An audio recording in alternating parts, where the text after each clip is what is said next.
Olá, seja bem-vindo a mais um dos nossos bate-papos, hoje bastante especial. Vou falar para vocês a respeito desse livro, que é O Espírito do Guerreiro, de Steven Pressfield. Não é o último livro que ele escreveu, mas o último cuja tradução chegou ao Brasil.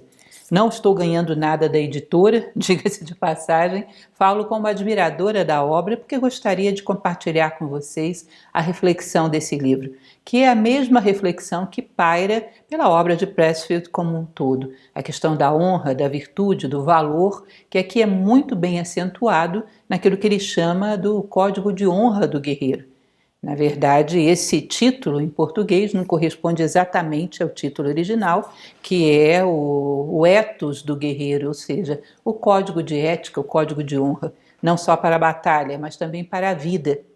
Então vamos conhecer um pouco dessa obra, eu acho que vocês vão gostar bastante. É um livro pequeno, tem apenas 121 páginas, mas traz uma compilação do que ele sente, do que ele pensa sobre essa questão da ética de guerra, considerando que a nossa vida como um todo é uma batalha constante, interna e externa, e como passar por tudo isso sem se desumanizar, a questão da dignidade e da honra.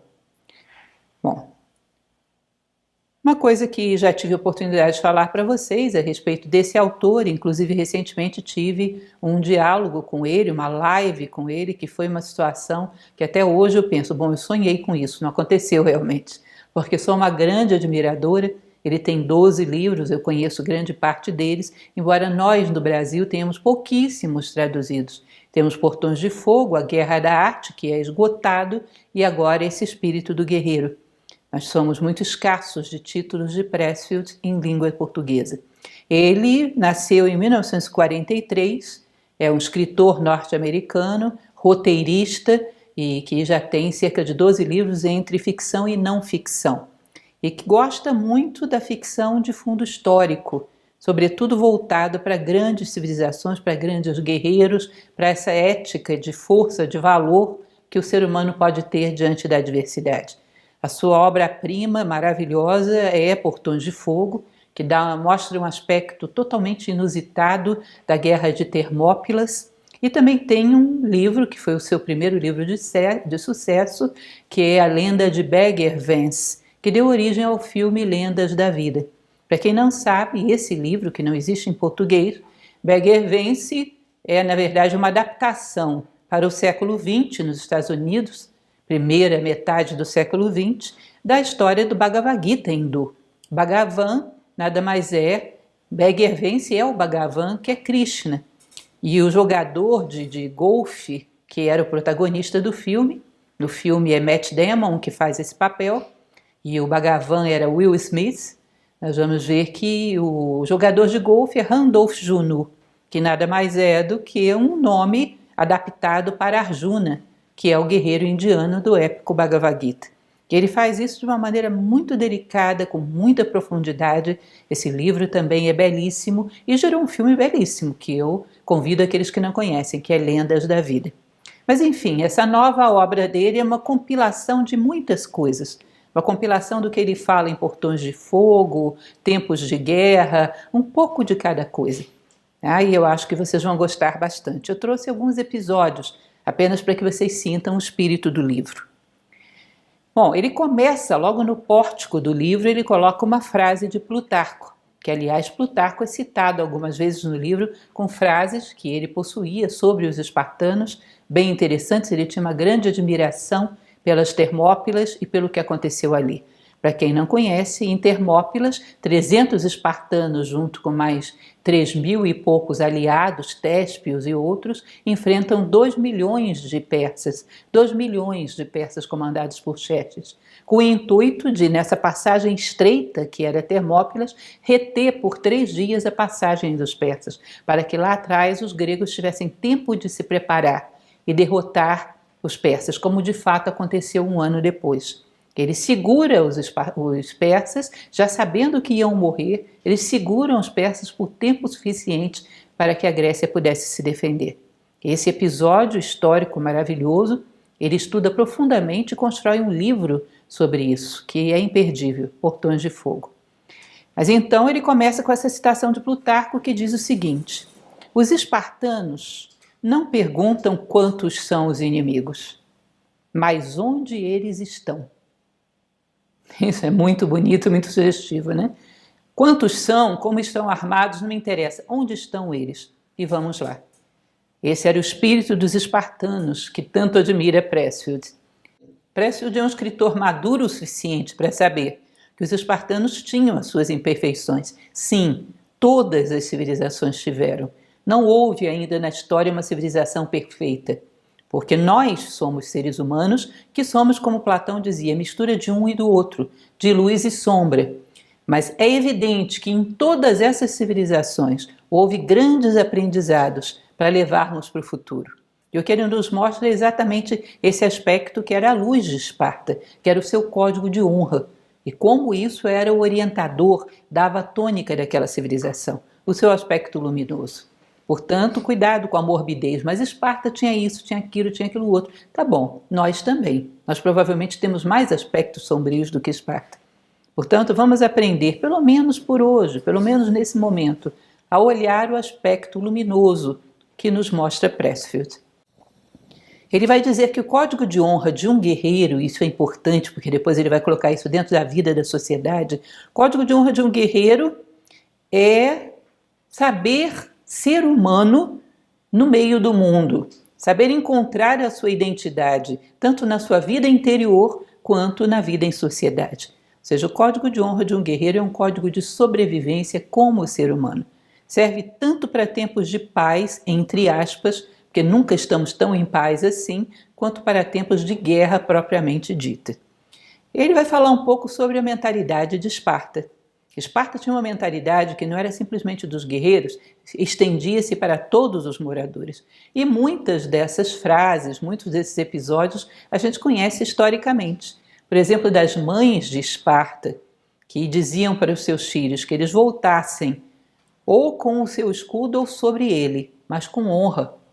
Ou seja, mais importante para elas do que a vida física era a honra, que os seus filhos, os seus frutos fossem dignos da sociedade em que eles viviam, fossem dignos dos seus companheiros, que prezassem a honra e a dignidade.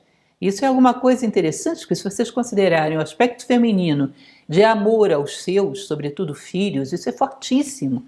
Portanto, a maior generosidade que se pode pedir para uma mulher, o próprio Pressfield diz, que fala várias civilizações, que as mulheres de fato foram para o campo de batalha. Mas talvez não seja tão difícil para uma mulher entregar a sua própria vida quanto entregar a vida de alguém que ela ama. E as mulheres de Esparta eram corajosas para isso. Ele cita uma passagem do livro Portões de Fogo, que essa passagem é maravilhosa, onde o rei Leônidas explica que aqueles 300 guerreiros que foram escolhidos para ir a Termópilas não o foram porque eram os melhores guerreiros, foram pelas suas mulheres.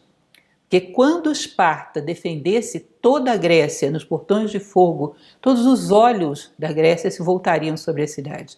E ali encontrariam essas 300 mulheres dignas, sólidas, com coragem suficiente para honrar os guerreiros que fizeram Termópilas. E essas mulheres seriam as inspiradoras da vitória dos gregos, que de fato aconteceu um ano depois nas batalhas de Salamina e Plateia.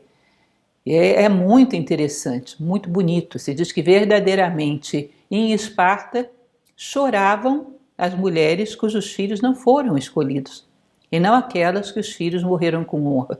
Era uma mentalidade muito diferente. A vida era considerada como um dom, mas um dom muito passageiro, e havia coisas mais preciosas numa escala de valores do que a mera sobrevivência física. Fica difícil para a nossa mentalidade atual. O problema de colocar a vida física acima de tudo é querer viver a qualquer preço. E isso para os espartanos era muito perigoso, porque tem certos preços que rebaixam tanto a vida que ela já não é mais digna de um ser humano. Essa mentalidade era a base de uma civilização não só dos guerreiros, mas de todos os que compunham aquela sociedade. Era uma sociedade de tipo guerreira. Ele vai falar bastante sobre isso mais adiante. Ele diz que provavelmente as sociedades guerreiras, que é um estágio da sociedade humana, elas tiveram origem naquelas primeiras tribos que eram caçadores-coletores, nômades, que viviam caçando em conjunto para prover a segurança e a alimentação das suas tribos. Ele diz que muito provavelmente desses caçadores que trabalhavam pela alimentação e pela proteção de todo o bando, veio o código de ética dos guerreiros mais antigos, que regem mais ou menos o mesmo espírito, que estão ligados ao mesmo espírito desses caçadores. Ou seja, a virtude do guerreiro procede de coragem, abnegação, amor e lealdade para com os companheiros, paciência, autocontrole e determinação para tolerar adversidades, sempre pelo grupo, sempre pelo todo, seja uma abnegação e uma entrega sustentada no amor. E ele vai falar bastante sobre isso, que o amor é o contraponto do ódio.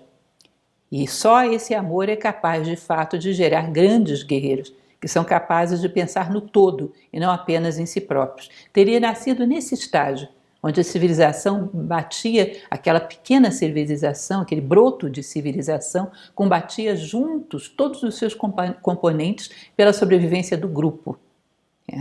Isso é muito interessante. Ele vai continuar então dizendo que um bom guerreiro desses clássicos da antiguidade, a primeira coisa que eles faziam é reconhecer o inimigo em si. Eles percebiam em si os vícios e fraquezas, como inveja, ganância, indolência, egoísmo, capacidade de mentir, trapacear e ferir os seus irmãos, como o pior dos inimigos. E como eles sentiam esse inimigo dentro de si, tinham toda uma questão de respeito ao inimigo externo, que sabia que no fundo todos estavam lutando contra a mesma coisa. Portanto, tinha um código de respeito ao inimigo muito interessante, que para ele é um divisor de águas entre o verdadeiro guerreiro e aquele espírito das sociedades deturpadas, do espírito tribal sombrio, que ele vai falar já já, que existe até os nossos dias. Então não pensem que todos aqueles que combateram na história seguiam o código de honra de guerreiros. Mas esse código de honra fez os grandes vitoriosos da história, fez os momentos mais nobres da história. Então ele vai falar, vai citar, tem várias citações nesse livro belíssimas. Eu trouxe algumas para vocês. Ele fala de Arquíloco, que era um poeta e mercenário grego, que ele diz o seguinte: seja valente, meu coração, mantenha o seu território. Na vitória, não se vanglorie.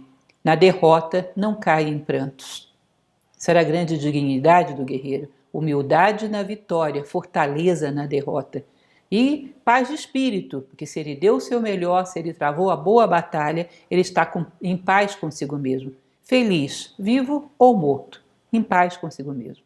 Para eles, a felicidade está diretamente ligada à posse da honra, como vamos ver já já. Então ele vai dizer que o guerreiro se contrapõe diretamente ao medo, ao instinto de sobrevivência. E isso é muito poderoso, uma força tremenda dentro do homem. O medo, o instinto de sobrevivência, o desejo de viver a qualquer preço, para ser contraposto a isso, você precisa pegar outra coisa que é muito intrínseca à natureza humana. Impulsos inatos do ser humano, que são o pudor, a honra e o amor. Eu uso a palavra pudor porque Platão faz uma diferenciação grande entre vergonha e pudor. Se você, por exemplo, precisa comunicar uma coisa boa, tem uma ideia a transmitir, uma ideia útil, e não faz porque tem vergonha de falar em público, isso é vergonha. Vergonha se aplica à timidez em fazer aquilo que é bom. Agora, o pudor é pudor de fazer aquilo que é mal, que é vergonhoso, que é indigno. Esse é bom. Para Platão, uma das piores coisas que pode acontecer é quando se perde o pudor. Uma civilização despudorada. Então ele vai dizer que esses três impulsos, que é o pudor, a vergonha da desonra, da traição, da deslealdade, a honra e o amor. Esses três elementos são tão poderosos que são capazes de se opor ao instinto de sobrevivência e ao medo, de dominá-los, de mantê-los sob controle. E lá vem ele com mais uma historinha, como falei para vocês, são muitas. Esse livro reúne muitos episódios heróicos muito bonitos. Ele diz que uma vez houve um comando romano que se viu cercado pelo inimigo. E cercado, ele recebe um recado da tropa inimiga dizendo: vocês estão cercados, não têm escolha, se não se renderem. E diz que o comandante romano responde: não temos escolha? Então nos tiraram também a opção de morrer com honra? Ou seja, isso para eles ninguém poderia tirar. Como assim não temos escolha? Morrer com honra é uma opção e ninguém pode tirar isso de nós. Lembra muito, embora ele não cite aqui, eu me dou o direito de acrescentar algumas observações minhas, Lembra muito um determinado momento da vida de Júlio César. Para quem conhece as guerras gálicas, por exemplo, de Belo Gálico, é lindo, tem muitas passagens desse tipo. Um determinado momento em que os romanos, pela primeira vez, confrontam uma frente de celtas.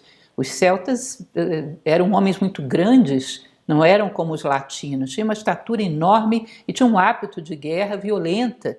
Eles iam para a frente de batalha gritando feito uns loucos, tocando aquela corneta, os srinx, e empinavam o seu cabelo, pintavam o corpo e convidando os guerreiros para um combate individual. Era muito assustador confrontar com um bando de celtas pela primeira vez. Diz que os romanos, quando veem aquilo, querem retroceder. A frente romana ia com os estandartes de Roma, né?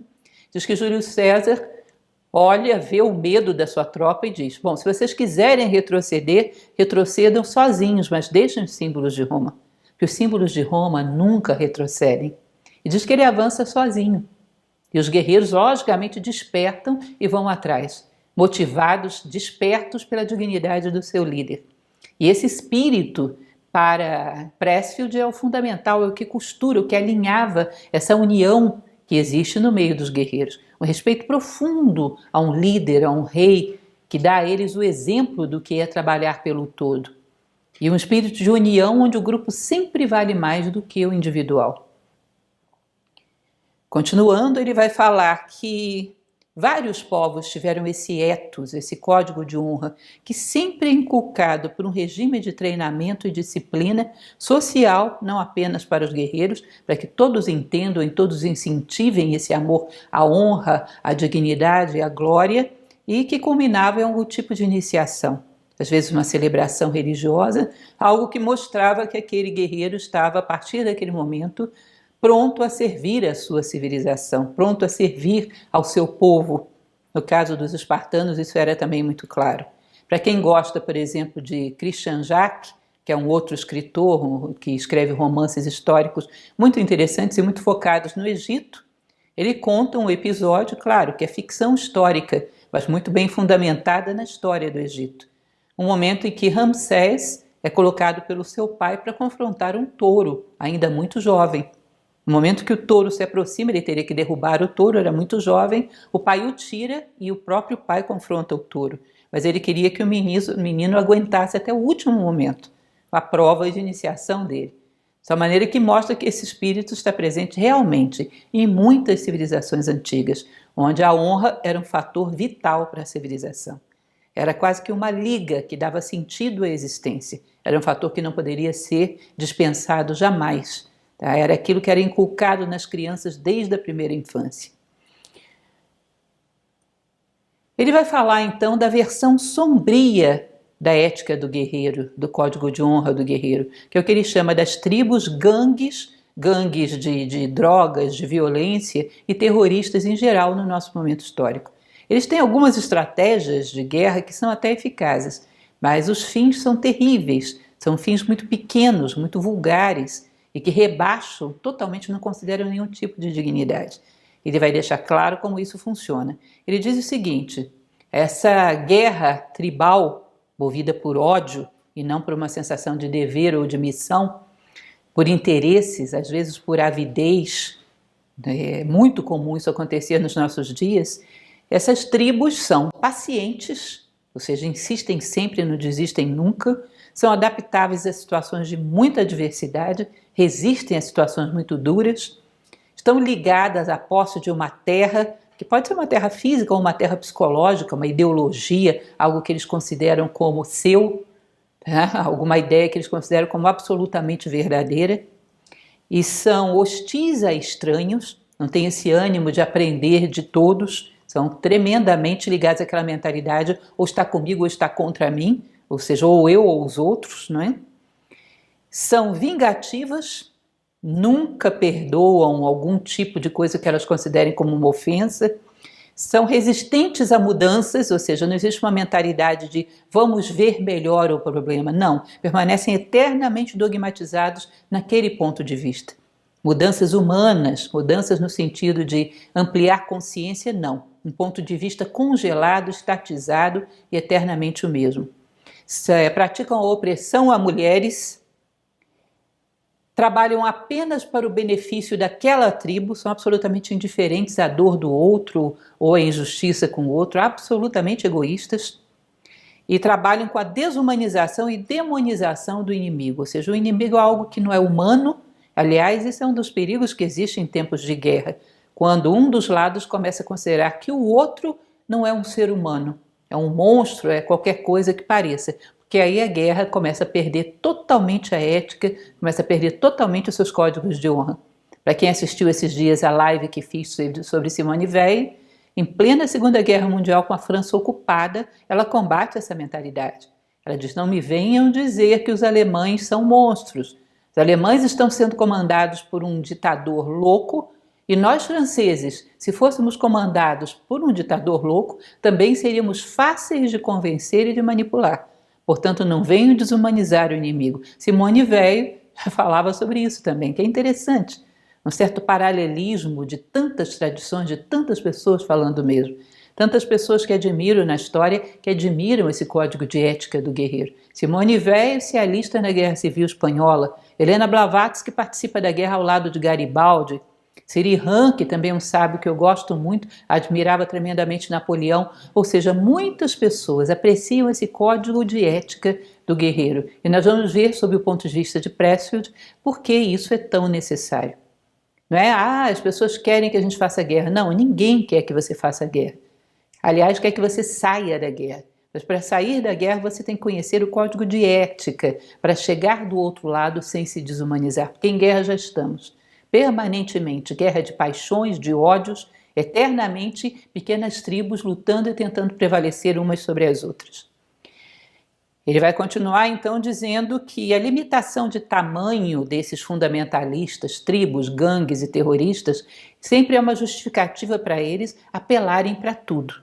Nós estamos em menor número ou temos menos poderio militar, então para derrotar um inimigo maior, nós temos o direito de usar todas as armas, as mais vis que se imagine. Ou seja, podemos atacar colégios de crianças, templos, podemos matar população civil, vale tudo, porque nós estamos em desvantagem.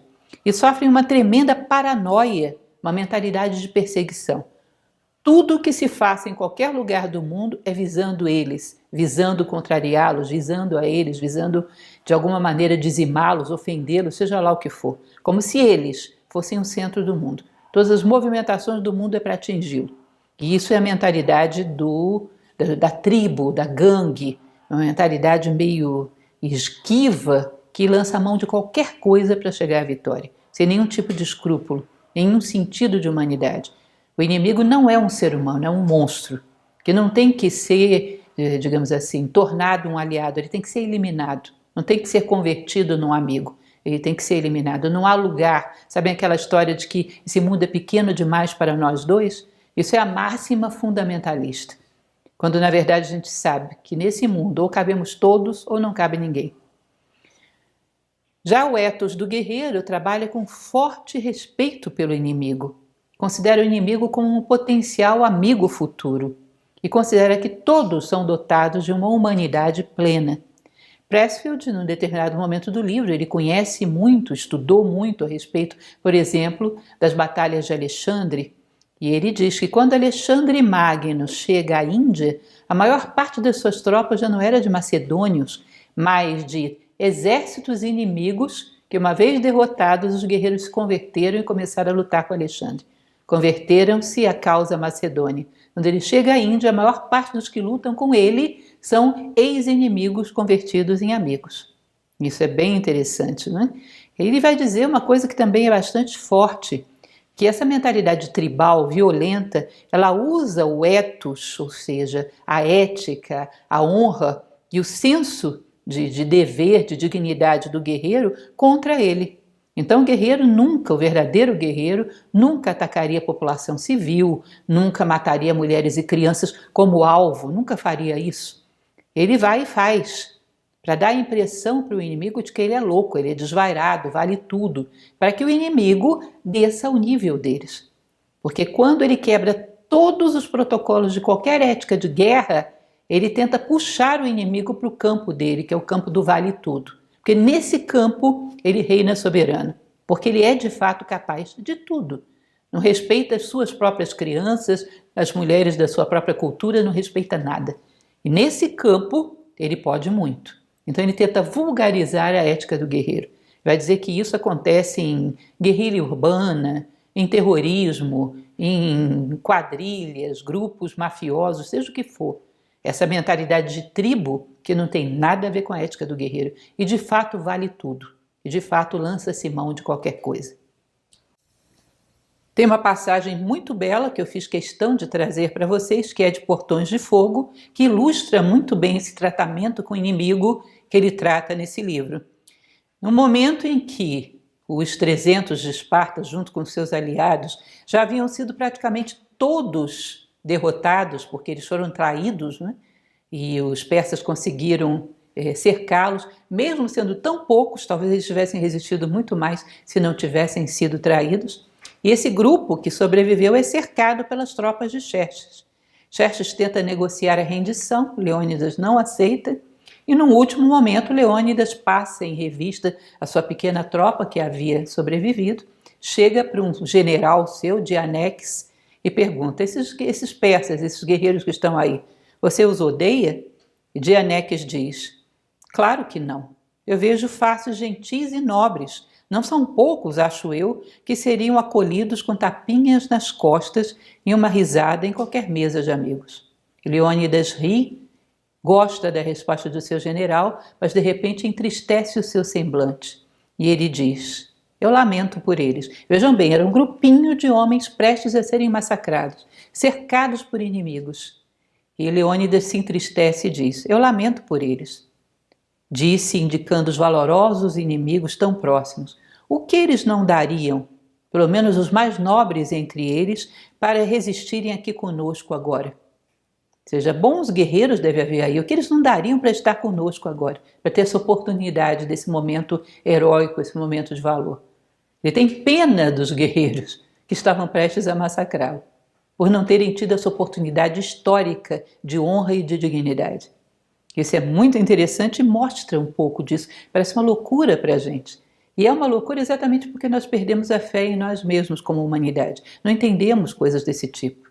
Não entendemos mais um povo cujos valores podem ser acima da própria sobrevivência física. Porque às vezes nem abaixo da sobrevivência física não conseguimos sustentar os nossos valores na sociedade atual. Imaginem vocês aqueles que os colocam acima da vida física. Isso para nós parece incrível, né? Ele vai dizer que o oposto da desonra é a dignidade. Ou seja, a incitação e a honra e a dignidade é a arma mais forte de um código de guerreiros.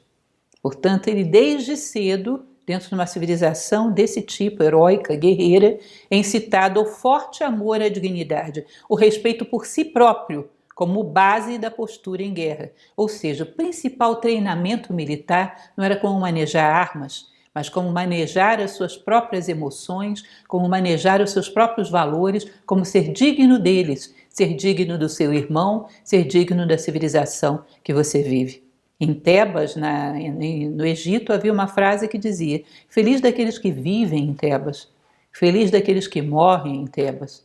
Ou seja, a glória de ser um tebano é tão grande que pior do que morrer é ser expulso dessa cidade. Ou seja, esse sentido de glória, de pertencimento a um grupo digno de homens. E isso ser um valor absoluto, acima de todos os demais. Quem entende isso hoje? Quem é capaz sequer de acreditar que a humanidade pode coisas desse tipo? Ele vai contar que Alexandre, quando chega à Índia, tem muitas passagens falando de Alexandre Magno, quando ele chega à Índia, seu exército estava exausto. Já vinha há muito tempo fora de casa e alguns deles começavam a enfraquecer, a se debelar, a querer voltar para casa.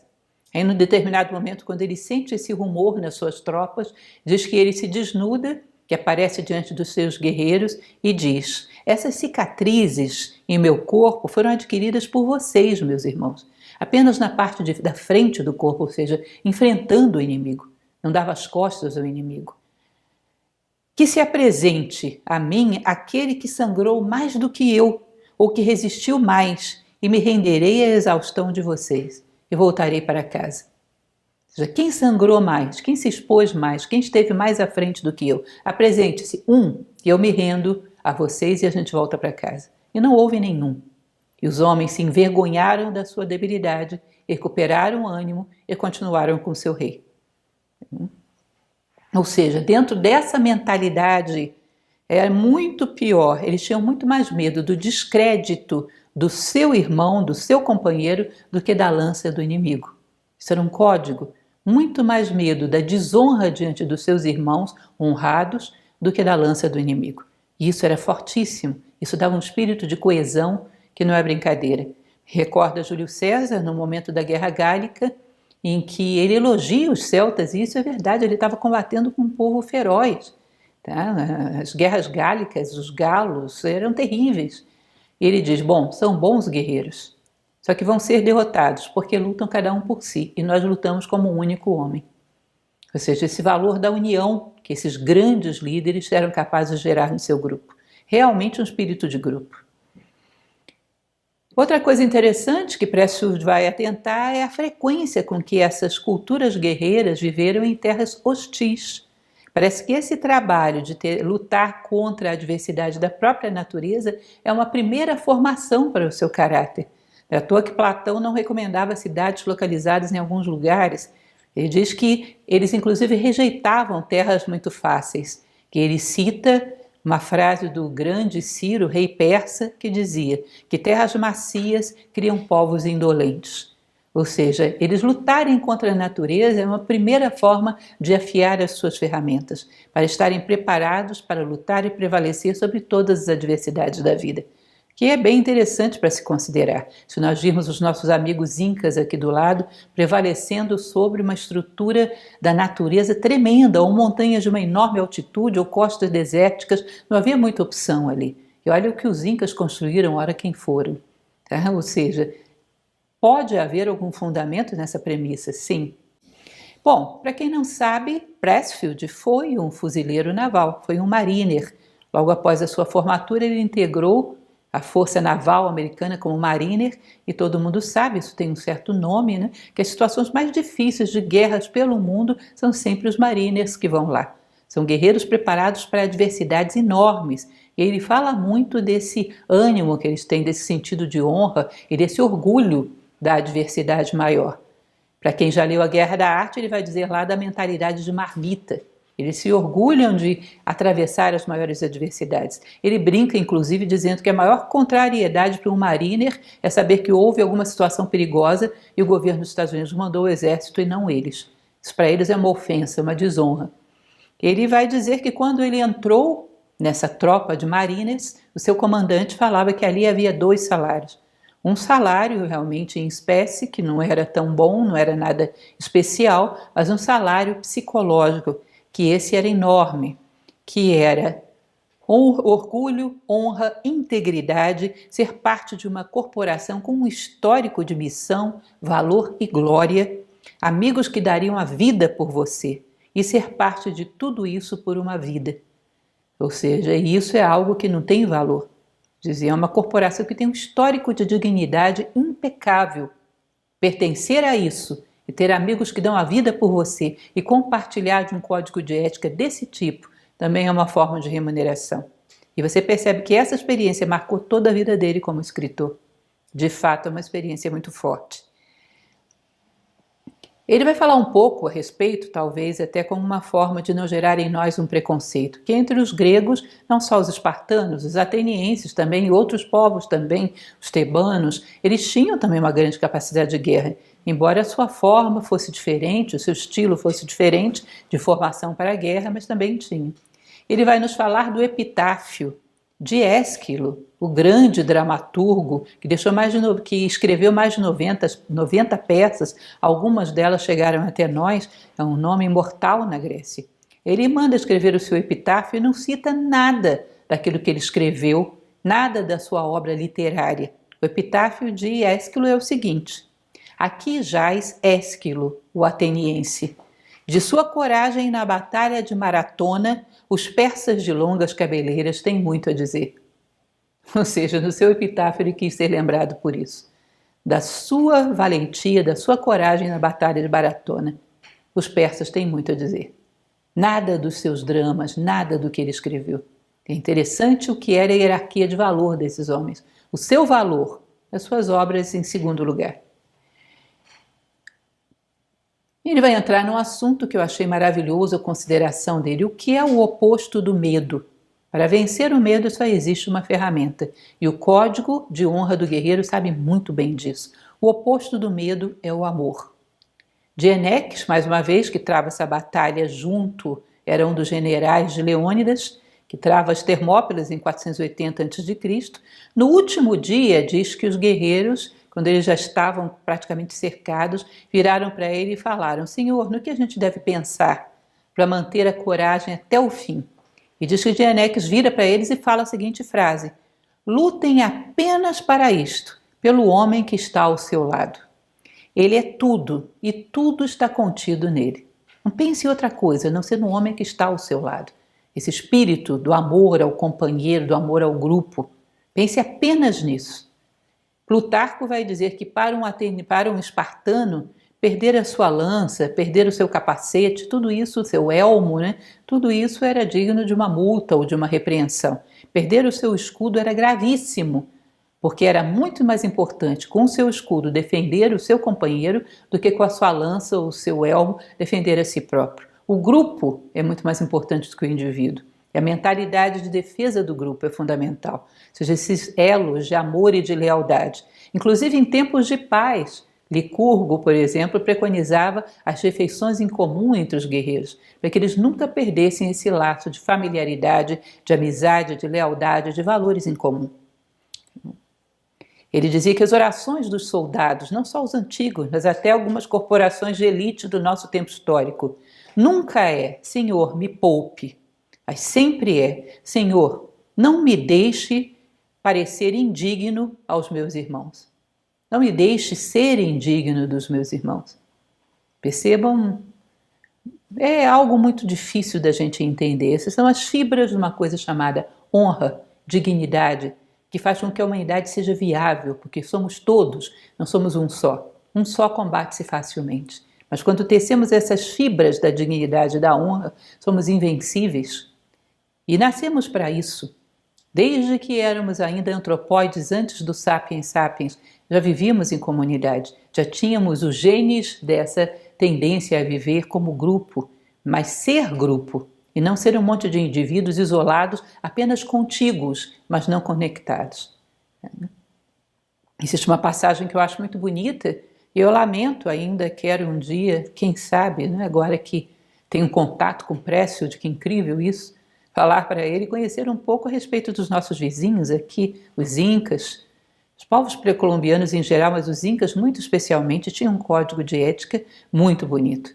As tropas dos Incas, regidas por Pachacuti Inca Yupanqui, que foi um grande Sapa Inca, um grande rei, que eles iam para a batalha Inca era toda cerimonial, eles se alinhavam com a múmia do seu ancestral fundador. E diz que a oração dos Incas era para que os deuses lutassem ao lado do justo, não necessariamente ao lado deles.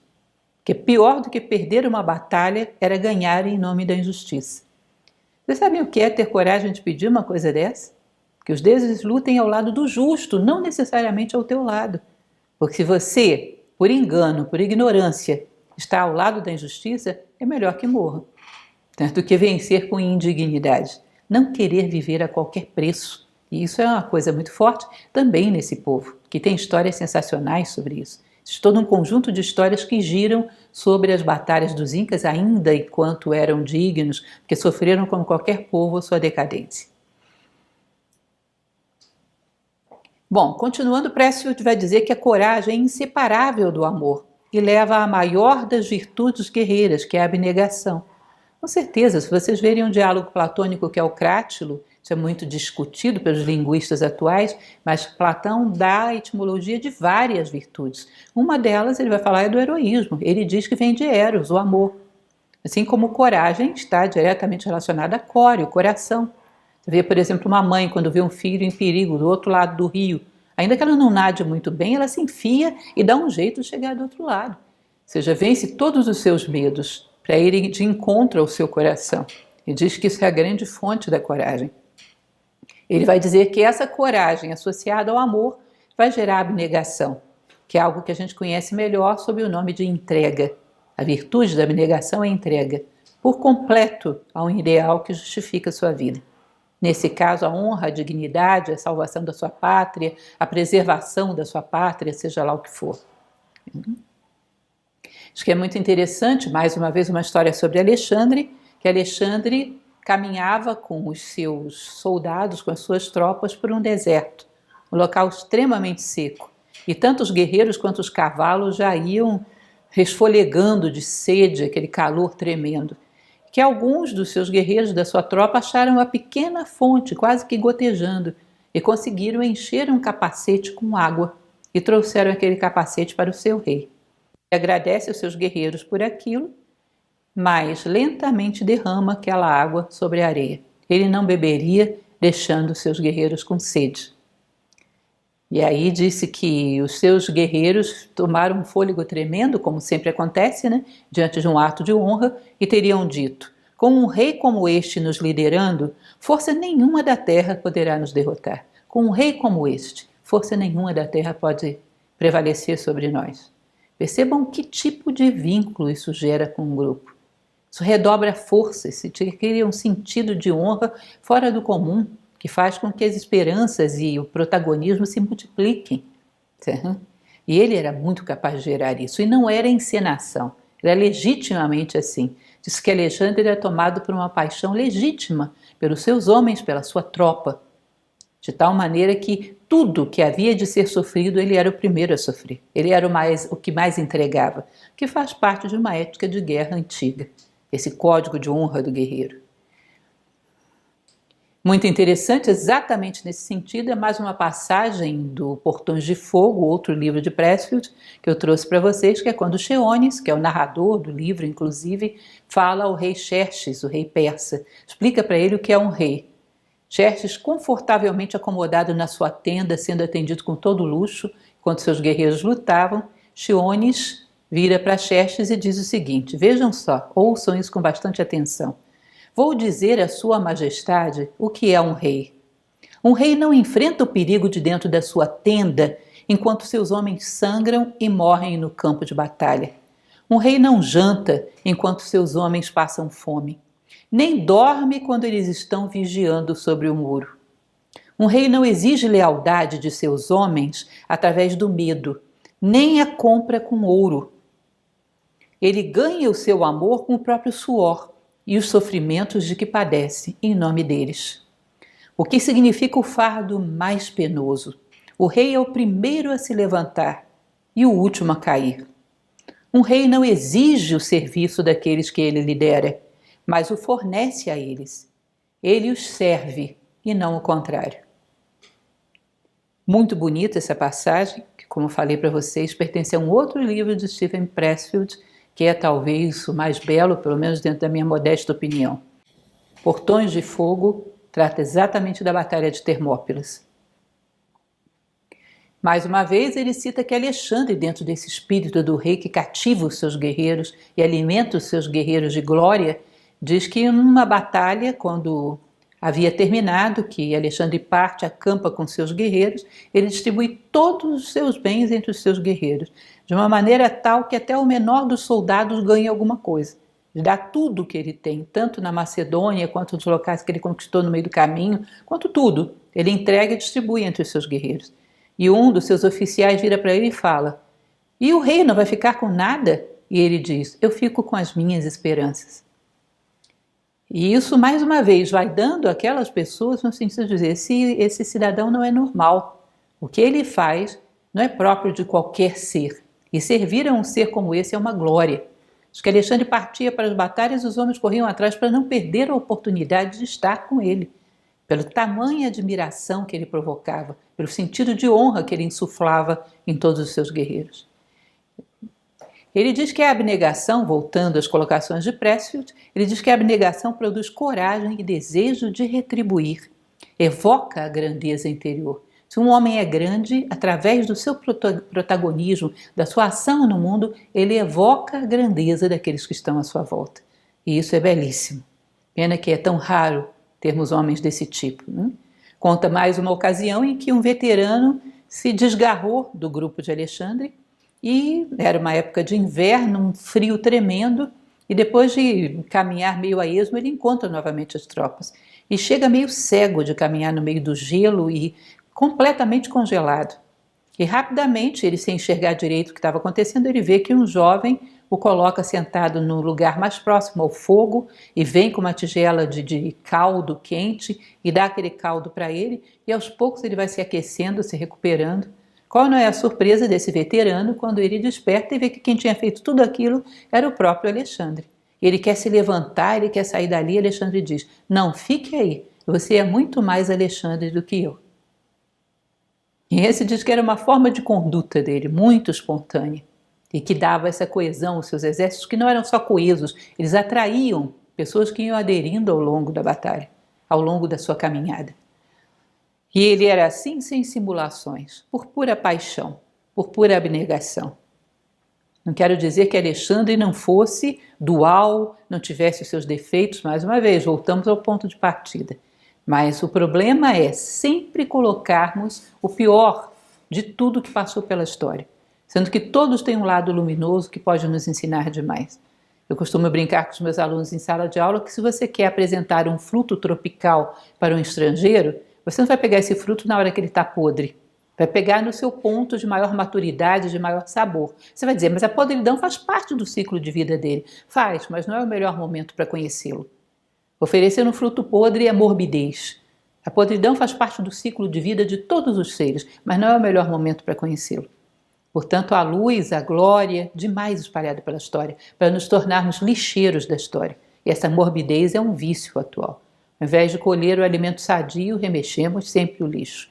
Não só da história, mas da nossa história pessoal, às vezes da vida das pessoas que nos cercam. Quando alguém pergunta, você conhece fulano? Você lembra dos defeitos. Isso é um vício terrível e que dificulta muito o nosso trabalho de construção de nós mesmos como seres humanos e de uma sociedade mais humanista.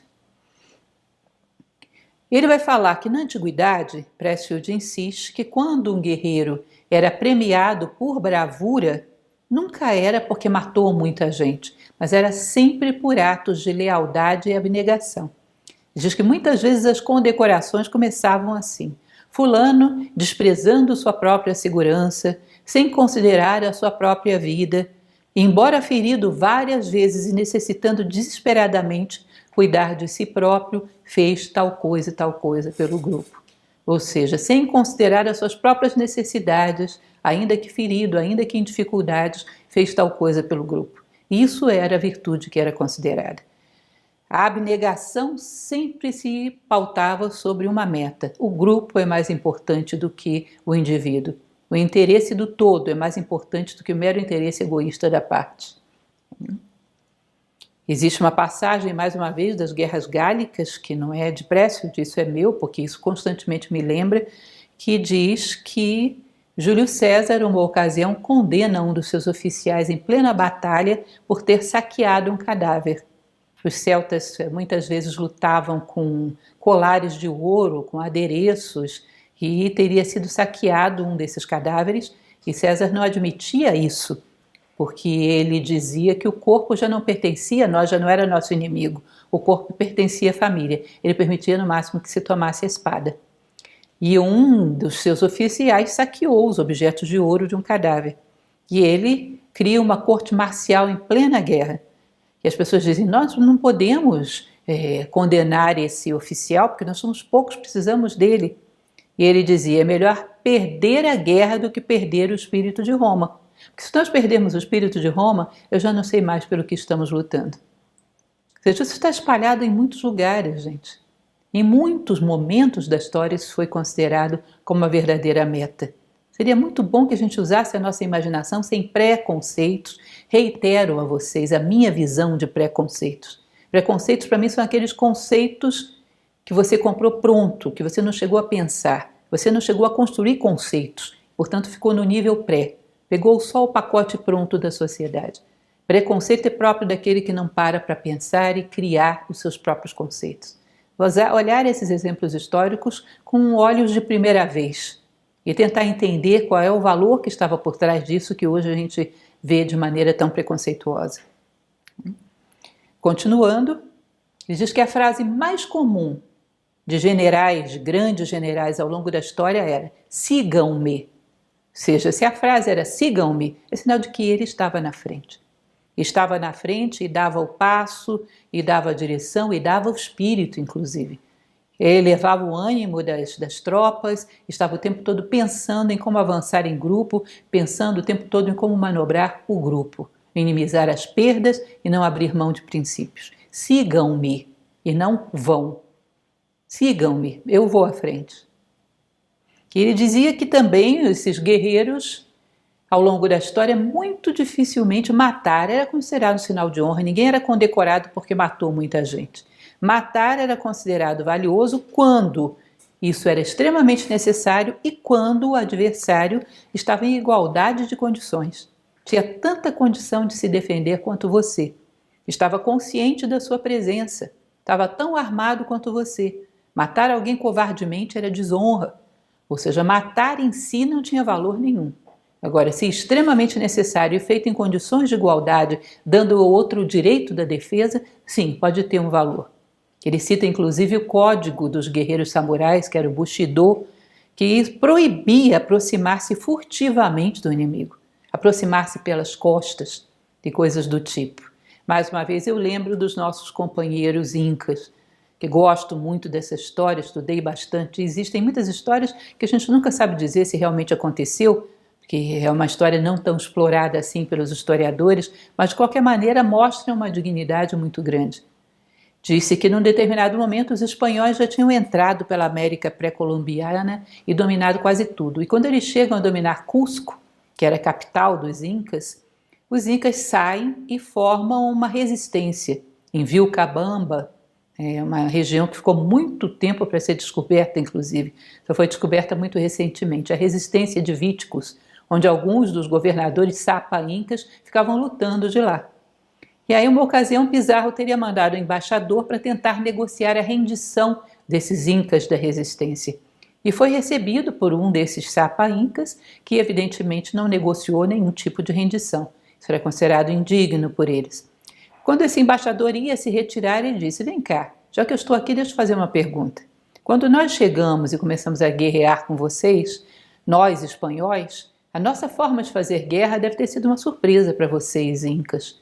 Porque nós muitas vezes usamos de recursos como, por exemplo, os guerreiros saem para a batalha, nós atacamos as cidades, a população civil, dizimamos mulheres, crianças para bater o ânimo dos guerreiros. Muitas vezes atacamos os exércitos pela retaguarda, quando eles estão desarmados, não estão preparados para a batalha, ou atacamos os mantimentos, destruindo plantações, destruindo alimentos. Isso, a primeira vez que fizemos, deve ter sido uma grande surpresa para vocês, porque os incas tinham todo um código de honra fortíssimo em guerra. A segunda vez deve ter sido uma surpresa, mas a terceira, a quarta, a quinta, a 10ª, a 20ª, por que vocês não aprenderam? Por que se deixaram abater? Por que não usaram os nossos recursos contra nós? Por que não começaram a fazer a mesma coisa? E esse sapa-inca teria virado para esse embaixador espanhol e dito: nós, incas, só queremos a terra se for para ficar de pé sobre ela. Para rastejar sobre ela, nós preferimos deixar para vocês. Vocês percebem que esse povo, que eu nem sei dizer se Pressfield o conhece tão bem, tem exatamente esse código?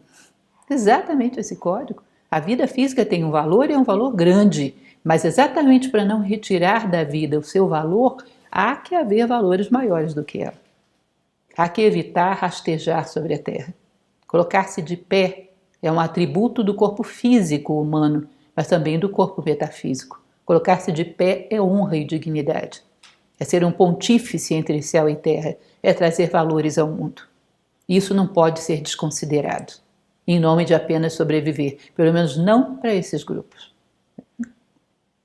Ele vai citar também o chamado Afrika Korps, que era o exército alemão de Rommel durante a Segunda Guerra Mundial. Talvez alguns de vocês já tenham ouvido falar, mas esse general Rommel, chamado da Raposa do Deserto, que era um general que obedecia a certos códigos. Vocês vão dizer, não, mas ele estava em nome dos nazistas. Mas ele nada tinha a ver com o serviço secreto nazista, ele era simplesmente um general que foi mandado para lutar na África. E aí ele desenvolve esse seu Africa Corps, e ele chegou a um ponto tal que chegou a ser admirado até pelos seus adversários, pela maneira como lutava. Disse que, uma ocasião, os alemães tinham aprisionado um comandante inglês, Desmond Young, e esse Desmond Young pressionavam ele para que ele pedisse aos seus homens do seu comando que se rendessem. E ele se recusava terminantemente a fazer isso. Recusava-se terminantemente, perdão. E aquele oficial alemão pressionando.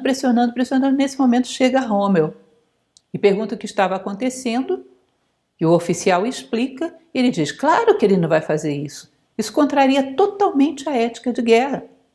E desce e trata aquele oficial inglês com todo respeito, compartilha de água e chá do seu cantil com esse oficial. Tem grande simpatia por ele, porque aquilo era um ato de dignidade. Curiosamente, esse oficial inglês vai ser o primeiro biógrafo de Rommel, ou seja, um oficial do exército inimigo. Vai ser o primeiro biógrafo que vai escrever sobre a vida de Rommel. Ou seja, coisas desse tipo, que não são tão distantes, mas que estão ficando cada vez mais raras. Outra coisa interessante que ele conta, voltando à guerra entre gregos e persas, que é uma novela de muitos capítulos, né? Nós sabemos que um ano depois da morte dos 300 em Termópilas, os gregos de fato tiveram condições de derrotar os persas, derrotar em 2 batalhas que foram em Salamina e Plateias, em 449 a.C. Aí diz que o rei grego, que na época era Pausânias, ele chega à tenda de Xerxes já morto, e ele pede que façam um banquete como se fazia para o rei. E aí os súditos do rei vão correndo para preparar um banquete faustoso. E ao mesmo tempo ele pede para os guerreiros que cozinhavam para as tropas espartanas que preparem um jantar comum, como eles faziam para as tropas. Aí de repente estava aquele jantar faustoso de um rei variadíssimo, maravilhoso, e do lado aquela lavagem com sangue de porco que os espartanos comiam em guerra. É diz que ele olha as 2 coisas, traz a sua tropa para ver e cai na gargalhada e diz: quantos persas caminharam para nos roubar nossa pobreza? Isso para eles era um motivo de orgulho. Olha quanto eles caminharam para nos roubar isso, lavagem de porco, nós não precisamos de nada disso. Quanto eles caminharam para nos roubar nossa pobreza e não conseguiram. Tá? Então, para eles, essa dificuldade, essa limitação, era um sentido de honra. Nós não precisamos de nada para sermos o que somos. Não preciso de nada disso para ser um rei. Eu sou um rei e nunca precisei de nada disso. Vinha na frente nas batalhas comendo lavagem de porco como todo mundo. Ele vai citar mais uma vez, Précios, voltando ao seu passado de mariner, que os mariners, muitos deles trazem uma tatuagem que diz que é muito comum, generalizada: morte antes da desonra. E que é uma corporação que busca trazer de volta esse espírito dos guerreiros clássicos, dos guerreiros antigos, num mundo onde isso já é tão raro. Ele cita mais uma vez alguns episódios. Essa história tem muitos episódios muito bonitos. Disse que num determinado momento Xerxes, na Batalha das Termópilas, manda um recado a Leônidas: entreguem suas armas, molon labe. E Leônidas responde: venham pegá-las. Molon labe, venha pegá-las. Ou seja, ele não temia a morte, ele sabia que a morte era inexorável. E tinha essa capacidade de resistir como uma muralha, dando o seu melhor, pensando no seu povo que estava atrás, que precisava daquele tempo. Pensem, imaginem que talvez esse momento histórico seja um grande palco de uma grande Termópilas. Conseguem fazer esse exercício de imaginação comigo? Vamos tentar imaginar esse momento histórico tão adverso que estamos vivendo com uma grande Termópilas. E que um grande guerreiro, um grande rei, um Leônidas divino, escolheu a dedo os guerreiros para colocar nesse momento histórico. Aqueles homens despertos e de boa vontade, que sejam capazes de segurar essa onda de ódio, de destruição, de alienação por 3 dias, para que a humanidade possa se fortalecer e reagir. Os homens que estão despertos num momento histórico como esse, que estão imbuídos de lucidez e amor à humanidade, são como os 300 de Esparta, segurando um pouco as forças sombrias do ódio, da destruição, para que a humanidade tenha tempo de restabelecer a lucidez, fortalecer-se e lutar contra tudo isso. Leônidas sabia que era só isso que ele tinha que fazer, resistir por 3 dias para que os gregos se fortalecessem. Já parou para pensar que talvez você esteja na lista do grande Leônidas e que ele espere isso de você? Apenas resistir. Resistir contra o avanço do discurso de ódio, da alienação, da desumanização, de deixar de considerar o ser humano como teu companheiro, como tua família, como teu companheiro de batalha. De deixar de lutar contra a adversidade, deixar de resistir, seria uma traição. Uma traição a um código guerreiro que um grande Leônidas espera de nós. Isso é um bom exercício de imaginação. Ele vai reiterar então que a honra é um salário psicológico e que o orgulho, o são orgulho, é a posse dessa honra. Ele conclui essa conexão lógica dizendo que a felicidade é a posse de uma honra imaculada. A verdadeira felicidade humana se baseia exatamente na posse de uma honra imaculada. É aquela história de estar em paz com céus e terra, dando o seu melhor e deixando pegadas humanas no mundo. E isso tudo, segundo ele, e ele tem razão, é anacrônico nos dias atuais. Parece quase que uma loucura, parece bizarro, parece ultrapassado. Já ultrapassamos tudo isso. Não, a tecnologia ultrapassou as bigas do passado. Mas o homem que conduz a tecnologia não superou o homem que conduzia as bigas. Nós estamos como se você imaginasse 2 colunas sustentando um frontão grego. Uma dessas colunas cresceu desmesuradamente e a outra está pequenininha. Ou seja, a ciência, a tecnologia avançou muito e a humanidade, o processo de valores humanos, de construção do ser humano, está lá embaixo. É evidente que esse frontão vai deslizar. E esse frontão representa a civilização, os valores artísticos, morais que a humanidade reuniu ao longo do tempo. Tudo isso pode desmoronar, porque o frontão está sustentado de maneira totalmente desigual. Nós crescemos muito em uma coluna, na outra não.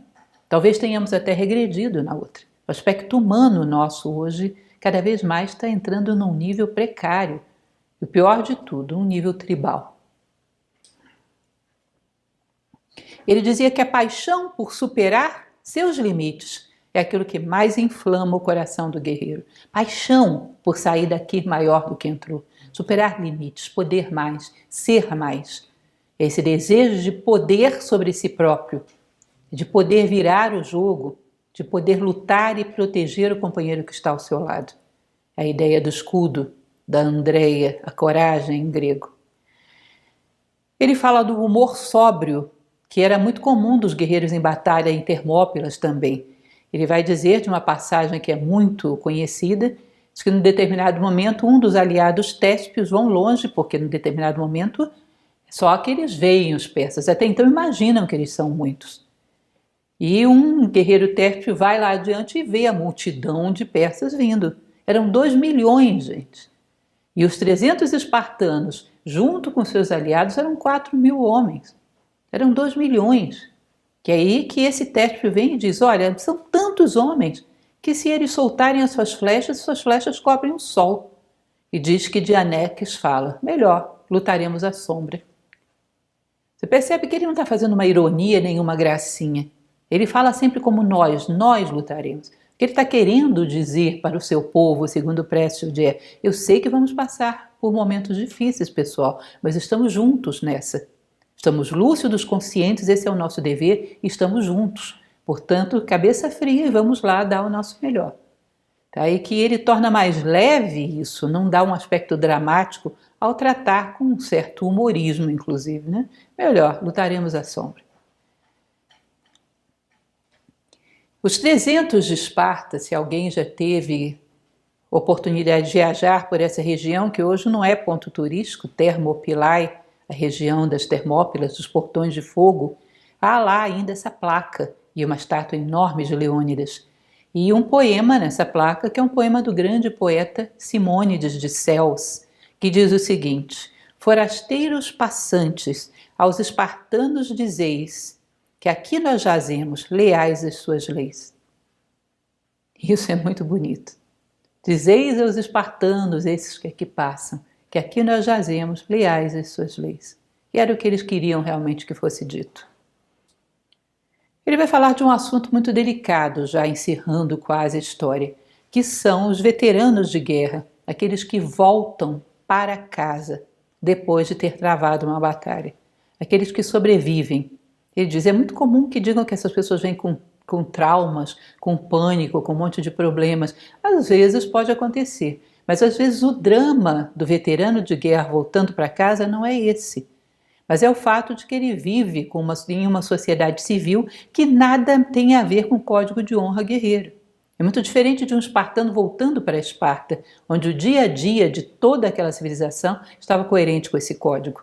Hoje, um homem que volta para uma sociedade civil, ele vai perceber que os seus valores geram até uma certa exclusão dele dentro da sociedade, um certo medo, quando não um certo desprezo. Os seus valores são anacrônicos, estão fora do lugar. E chega a acontecer das pessoas desconfiarem um pouco dele, como se ele tivesse um neurótico, um desequilibrado, alguma coisa do tipo. Ele vai falar que a capacidade desse guerreiro de coesão, de trabalhar em grupo, de dedicar-se a serviço pesado, essa fidelidade a um sentido de honra, sacrifício compartilhado, resistência à adversidade, abnegação, entrega, seriam de valor tremendo dentro da sociedade. Porque a sociedade necessita disso. Em tempos de paz necessita-se muito disso também, mas que a sociedade, da maneira como nós vivemos, não comporta esses valores. Muitas vezes nem aceita. Pode até falar de abnegação e de lealdade, de espírito de grupo, mas concretamente não vive, não tem essa mentalidade. É uma mentalidade de individualismo, cada um por si, e a lei do menor esforço. Portanto, esse guerreiro muitas vezes se sente um deslocado, é como se fosse um homem sem pátria. Sua pátria guerreira se dissolve e de repente ele está inserido num grupo que não compactua de nenhum dos seus valores. E isso realmente é o trauma de voltar para casa no nosso momento atual. Ele diz que a sociedade, a vida comum do dia a dia, nada mais é do que um novo campo de batalha, que cairia muito bem o autocontrole, a ação guiada por princípios morais, não querer vencer a qualquer custo, é aquilo que eles chamam de pureza da arma, ou seja, não usar a sua defesa por qualquer coisa, por uma crise de cólera, por seja o que for.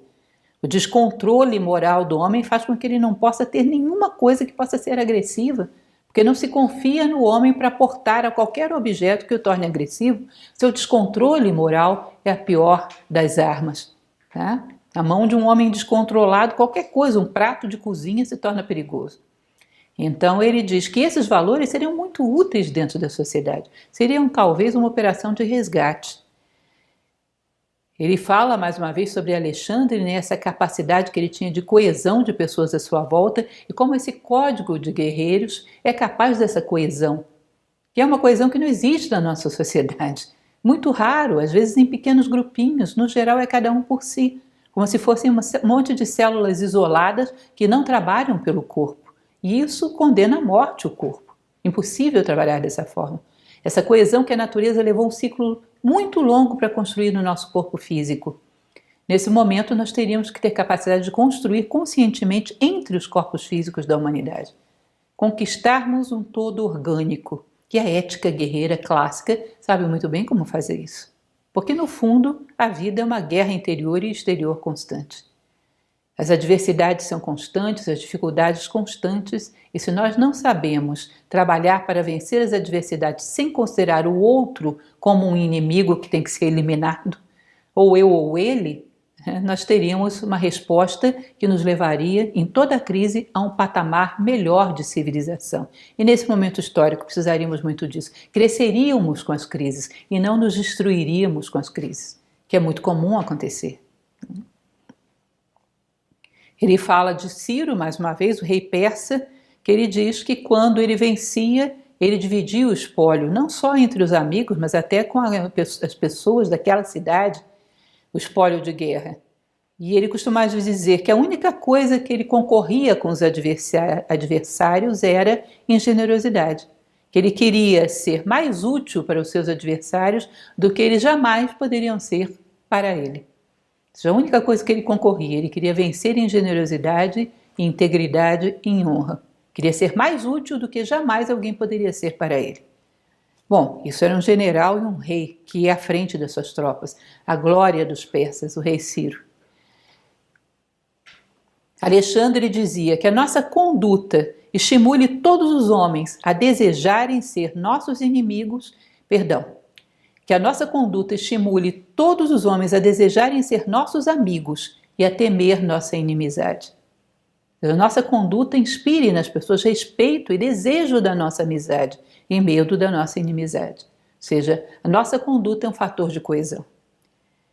Ele vai falar de um clássico indiano, que é o Bhagavad Gita, que trata também de uma guerra clássica, que teria se travado em algum momento na Aryavata, na Índia antiga.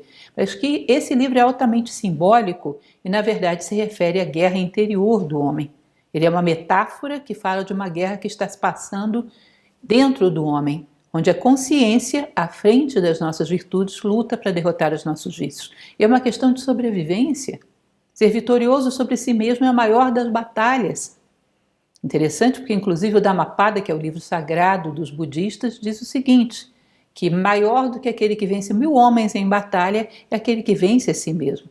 Que ele fala desse épico como uma beleza que realmente é, porque mostra a verdadeira essência da guerra. No fundo, a guerra se trava dentro de nós. Inclusive, um manual clássico da guerra, que é a Arte da Guerra de Sun Tzu, tem um determinado capítulo que diz que fala sobre a arte de não desembainhar a espada. Ou seja, o grande guerreiro é aquele que é tão vitorioso sobre si mesmo que não tem nenhuma fresta por onde o inimigo se sinta incentivado a atacar. Ou seja, o verdadeiro guerreiro não luta. Aquele que luta é porque ainda não atingiu a plenitude do grande guerreiro. Ele ainda tem frestas por onde o inimigo se sente animado a atacar. Ou seja, a vitória sobre si mesmo é a maior de todas as vitórias. A conquista da sua própria identidade é a maior de todas as guerras. Ele vai citar Carl Jung. Eu acho interessante de vez em quando porque é impressionante como ele passa basicamente por todas as coisas que eu mais admiro. E admiro tremendamente o pensamento de Carl Jung, assim como admiro o Bhagavad Gita, o Dhammapada e basicamente tudo que ele cita. Isso é bem interessante. E ele fala sobre o arquétipo do guerreiro para Carl Jung. O arquétipo é como se fosse a personificação de um estágio de amadurecimento da consciência humana. O arquétipo do guerreiro se encaixaria bem aí na adolescência, na primeira juventude, onde esse menino tem que sentir uma certa capacidade de poder ser, de derrotar as sombras, um certo desejo de vencer os seus limites e afirmar-se como ser humano. É quase como se fosse a iniciação do jovem. E esse estágio bem vivido, esse momento do arquétipo do guerreiro bem vivido, vai gerar chão, vai gerar base para que todos os outros arquétipos da vida humana possam ser vividos. Ou seja, ele vai dar a base, é um dos estágios mais importantes da vida humana. Ele vai dizer que a experiência de um arquétipo bem vivido dá o fundamento para os próximos e que esse é um dos mais importantes de todos. Então, o arquétipo do guerreiro depois vai gerar o arquétipo da esposa, do marido, do pai, da mãe, do tutor, da tutora, do rei, da rainha, ou seja, de todos os papéis sociais que o ser humano pode vir a ocupar. Essa é a base, essa capacidade de conquistar a sua própria identidade, prevalecer sobre as adversidades e ter um espírito de missão na vida. Saber onde você quer chegar com tudo isso e ser leal a isso. Isso é a base para tudo que vem depois, para ter o que ensinar. Que esses estágios posteriores são estágios pedagógicos. Ter o que ensinar exige essa consolidação do arquétipo do guerreiro. Ele fala de um momento muito bonito, mais uma vez, adivinha de quem? De Alexandre. Onde Alexandre chega à Índia, chega às margens do Indo, do rio Indo, e havia um local que era o único possível de passar os cavalos, que era bem às margens do Indo. Só que essa margem estava cheia de monges em meditação, de hipnosofistas. E foi muito difícil tirar esses monges daí, né? Diz que os seus oficiais foram afastando esses monges para a tropa passar, mas teve um deles que se recusou a sair. O oficial estava ali discutindo com ele, chegou um momento que Alexandre foi lá sozinho para ver do que se tratava. E quando ele chega, o oficial o aponta e fala para o monge: "Está vendo esse homem aqui? Esse homem conquistou o mundo e você não quer dar passagem para ele? Quem é você? Esse aqui conquistou o mundo." E esse monge respondeu para ele: "Eu sou aquele que superou a necessidade de conquistar o mundo." Diz que Alexandre dá uma grande gargalhada nisso, desce do cavalo, se dirige a esse monge com todo respeito e diz: se eu não fosse Alexandre, eu queria ser você. Ele diz que ele reconhece um homem que é vitorioso na maior das batalhas, que é a batalha sobre si próprio, e consegue prevalecer. Ou seja, ele reconhece uma sabedoria que foi conquistada sobre as bases de um arquétipo do guerreiro bem vivido, que lá na frente vai gerar o arquétipo do sábio. Mas, em primeiro lugar, essa capacidade da vitória sobre si mesmo, de prevalecer sobre as adversidades sem deixar que as adversidades roubem de você a sua dignidade e a sua honra, a base para todos os outros arquétipos da vida humana. Domínio sobre si próprio é a fonte da identidade do guerreiro. Domínio sobre si próprio e conhecimento de si próprio, uma identidade muito clara. Quem eu sou e onde eu quero chegar com tudo isso. Ele diz que a coisa mais difícil do mundo é sermos nós mesmos, encontrarmos um sentido de vida e nos mantermos fiéis a eles. E essa é a maior de todas as batalhas, como já falamos lá no Dhammapada e no Bhagavad Gita. Portanto, o arquétipo do guerreiro é um estágio de fundamental importância para toda a vida e deve ser integrado. E ao integrar esse arquétipo, integramos todas as virtudes do guerreiro, que são simplesmente coragem, paciência, abnegação, lealdade, fidelidade, autocomando, respeito pelos mais velhos, amor aos companheiros e aos adversários, perseverança, bom ânimo na adversidade.